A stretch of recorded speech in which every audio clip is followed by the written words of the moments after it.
Hey guys, I'm back, and this is just my latest update video just to show you guys what's been going on lately since I've been away. Please don't forget to like, subscribe, follow me on Facebook and YouTube to get the latest updates. Look at this big boy, damn. It's huge. He doesn't really move much, only during feeding time.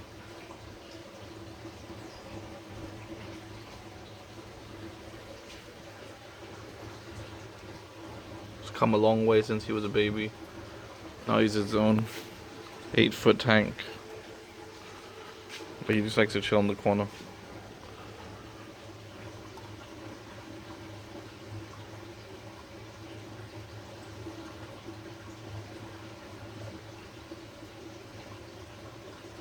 As you guys know, a couple of months ago I bought some new red-tailed catfish, but they were getting too big. I wanted to accelerate their growth, so I took them from the tank and put them in my old pond. Here they were like last month.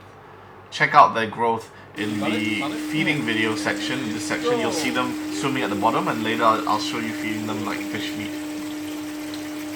Some of you may know that my old red-tailed catfish are now 14 and 15 years old respectively, so you know, time to start growing out the next generation because they take years to reach full maturity. So I'll get started on these new guys so I can one day transfer them to be at my other pond. Check out them out swimming at the bottom. They've grown so much after just 1 month in my pond. It's just unbelievable. They're really almost as big as my koi, but much older than them. I do feed them every day though because I kind of want to accelerate their growth while they're still in their growth spurt period, so maybe that explains their crazy growth. They were just fingerling sizes a couple months ago. Now they're reaching a foot long at least, or maybe larger because they're at the bottom of a 5-foot pond, so it's really hard to tell.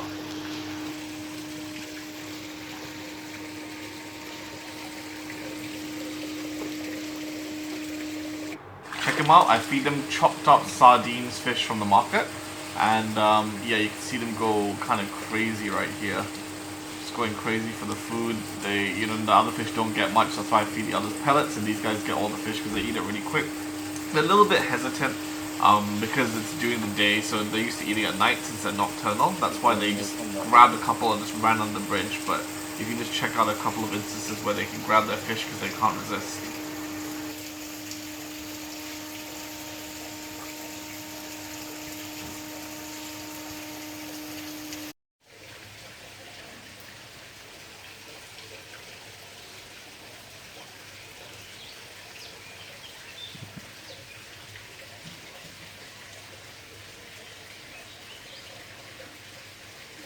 Most of you guys know that my 2 huge Arapaima passed away during the move, so to compensate I've kind of like started growing a new generation. That's why I installed this massive fiberglass tank measuring 9 by 6 feet in my big pond, so that I can slowly grow out the new gen and there'll be no transport issues since I can literally just tip the cage over and they can swim out to the new enclosure. So this is a much safer alternative since I have a choice now, because the old pond, the new pond wasn't ready back then.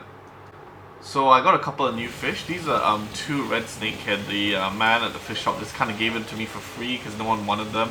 But I could use them in my huge pond because my tilapia population, you can see a couple of baby tilapias down there right now.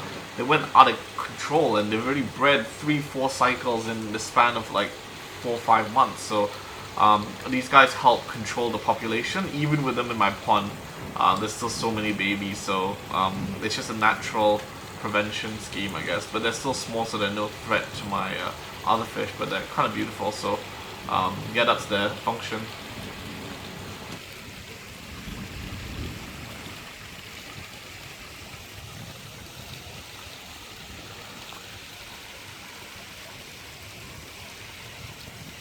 Out of the 4 new Arapaima, this guy was the largest. The other 3 are the same size, so I actually started him outside of the cage first because he seemed smaller than my other Arapaima in this pond when I first got him. However, he didn't really do as well and he was getting picked on by the other fish, so I actually put him back in the cage shortly after this was shot because I didn't really think he was comfortable, and he did so much better in the cage, and he's much bigger now. Keep in mind that this is in September, and now it's January the 1st, the 2nd, so He's so much bigger now, and they're pretty much virtually ready to be released. So this is just footage of him swimming around before I put him back in the cage to grow safely from the other predators.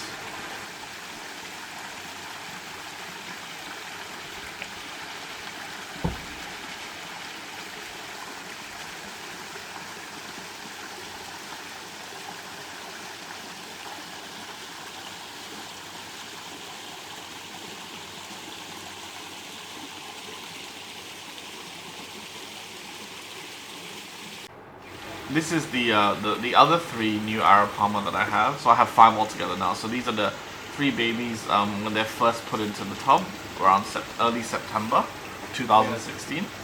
And you can just see that they're so tiny. They're like almost fingerlings, but not really. But actually they're about 18 inches, but they look very small because the fiberglass tub is 9 by 6 feet. So it'll give them a good amount of space to grow for the coming months before they are almost ready to be released right about now. So that's them before I put the 4th Arapaima in with them. They all got along even though they were quite different sizes, but Arapaimas, if they're similar enough in size, they won't really hurt each other. They're actually schooling fish, so they do even better in school because they're more confident, they eat better because of the competition, and they're less scared of their surroundings. This is just some extra footage that was shot maybe a week after the previous video. It shows all 4 Arapaimas together. Sorry, it's quite hard to see because of the glare of the sunlight and the algae. But basically there's 4 Arapaimas there. I'm not sure if you can notice in the video, but one of them slightly larger. You can see the big one was at the top just now checking his new brothers and sisters out. But this is still in September though, so they're very small. They just started to learn how to eat dead food. You see a bit of dead food on the floor that now they wallop with no troubles whatsoever. So this is just them at the beginning of the phase. Sorry, I don't have any current videos of them because I haven't really taken many videos lately in my pond, but I do have recent pictures taken the week before New Year's, so taken just last week, and I'll show you right after this video.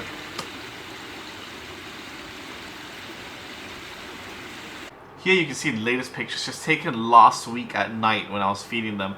And there they are with the green arowana who's also getting beaten up, so I put him in. Look how huge they are in just over 3 months in this cage. They're pretty much outgrown. I mean, that side of the cage is 6 foot long. So the largest of them is about almost 4 feet in length already, because the width of that is 6 foot. You can just check them out. And the other fish are still doing fine. These are my big boys, 14, 15-year-old red-tailed catfishes, Peruvian shark on the right, Walago on the left, chilling. And there's actually a turtle underneath my big red-tailed catfish's head, if you can't notice it. Thanks so much for watching everyone. I mean, it's been a long time since I posted, I know. I'm so sorry for the delay. But I have a new Osaka aquarium video coming up soon. Peace!